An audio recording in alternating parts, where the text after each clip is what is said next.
I've never really seen a shortage of girls who are into shonen manga and anime. At any given convention, it's easy to spot girls cosplaying as characters from Naruto, Boku no Hero Academia, Fairy Tail, and as such. And hell, there's some shonen series that have a more vocal female fanbase than a male one. Guys who are into shoujo manga, though, are a lot rarer. Maybe it's a fear of being seen as girly, hurting their masculine pride. Maybe it's the, overly delicate art style. Or maybe it's just because shoujo titles aren't nearly as prominent as their shonen counterparts. But seriously, shoujo reading and watching dudes are a rare breed. To remedy this, I've compiled a list of great shoujo and josei titles for dudes to read that will in no way emasculate you. I promise. Gentlemen, here are some great shoujo anime and manga that you should get into.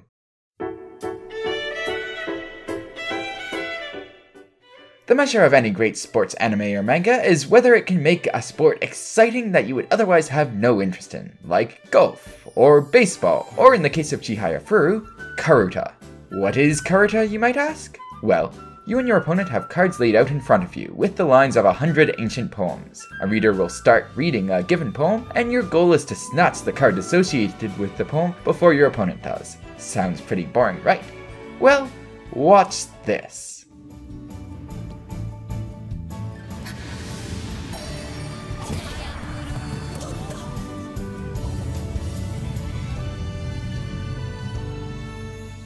Yeah, somehow this series turns a poem card game into something that's hype as hell. Anyways, karuta aside, Chihaya Frou has one other focus, which is a love triangle between our main heroine Chihaya and two beautiful bishonans. One quiet and reserved with black hair and glasses, Arata, and the other with bright orange hair and a bit of a temper, Taichi.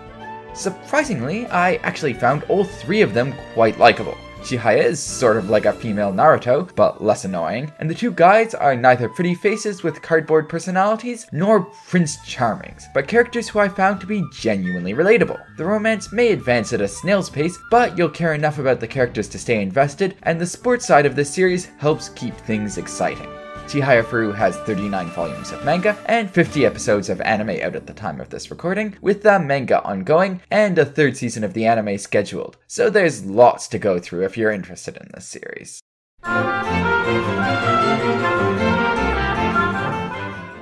Ouran High School Host Club is a classic, which yes, means that the series is old, but also that it was pretty great and that it has stood the test of time. In it, we follow Haruhi Fujioka, the sole commoner in a school for the rich, having got in with a scholarship. While looking for a quiet place to study, she wanders into the host club, a place where 6 pretty boys entertain their female clients, and she accidentally breaks an expensive vase. In order to pay the club back, she now has to act as a host too, while pretending to be a boy. Oh, and of course, since this is a shoujo, it should be to no one's great surprise that all the pretty boys fall in love with Haruhi, for the reverse harem setup. Now, why might you want to dive into this series? Well, everything is so over the top, it adds a certain hilarity to the story. Ouran High parodies shoujo tropes in a way that is accessible to both fans of the genre and those outside of it. All the male characters take the classic shoujo tropes, like the prince, the cool megane, the mischievous ones, the strong and silent type, the childish one, and then raises the traits of those tropes up a couple of levels. As such, watching these personalities bounce off each other makes for great fun. While many shoujo series are slow and serious most of the time, Ouran High is filled with energy and off-the-wall silliness. Both the anime and manga for this series are finished, with 26 episodes and 18 volumes respectively, allowing for either an abbreviated or extended experience.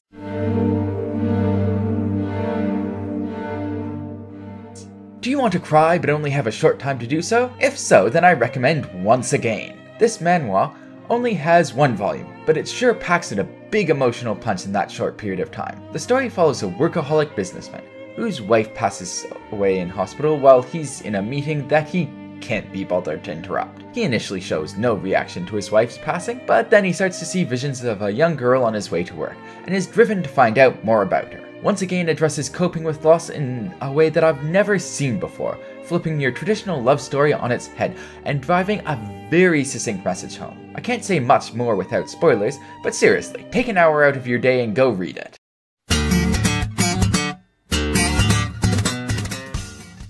So my sales pitch here is simple. You should get into Gekkan Shoujo because it's really funny. It's a 4-coma strip, so there are a lot of jokes with a quick payoff, but it also builds up larger humorous scenes. Gekkan Shoujo starts with a misunderstood confession, where the girl confessing, Chio, instead of getting a reply to her feelings, somehow first ends up obtaining an autograph, and then becomes the assistant to the boy she confesses to, Nozaki.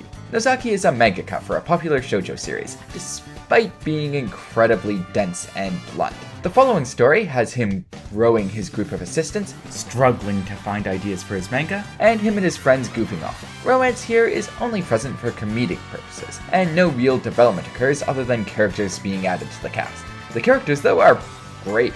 Where Uran High takes common tropes for characters and exaggerates them, Gekkan Shoujo tries to see just how far it can push each character away from any established trope. As an example, this cool dude is often used as a model for the shy main heroine in Nozaki's stories. And this girl, with the voice of an angel, fills in as the bad boy.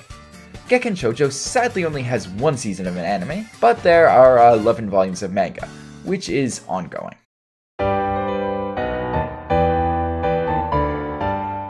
As someone who hasn't been a teenager for a little while, I appreciate romance stories that follow people who are out of high school, and sadly in anime and manga, those are pretty rare. Rarer still are stories that focus on what happens after people get into a relationship instead of what leads up to it. Watakoi does both, with the added bonus that the main couples shown in the story are all nerds, making it, at least for me, super relatable.